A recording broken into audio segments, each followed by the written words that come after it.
Hello বন্ধুরা, আমি অমিতাভ আর আপনারা দেখছেন স্পোর্টস লাভার অমিতাভ ইউটিউব চ্যানেল।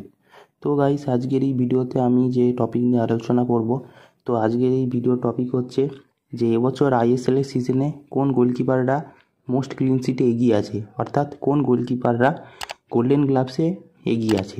তো এখন বর্তমান আইএসএল এর স্ট্যাট অনুযায়ী এগিয়ে আছে ওড়িশা এফসির অমরিন্দর সিং, যিনি 21টা ম্যাচ খেলে 9টা ক্লিন শিট দিয়েছেন।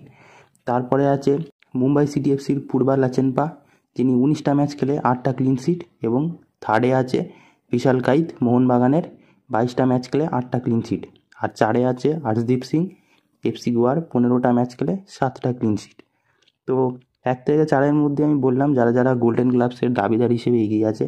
তো সবচেয়ে প্রথমে এগিয়ে আছে আপাতত অমরিন্দর সিং, কিন্তু বিশাল কাইত যে খুব যে বেশি পিছিয়ে আছে তা না, মাত্র একটাই ক্লিন শিটের ব্যবধানে আছে। তো এগুলো সবই টেম্পোরারি এখন স্ট্যাট।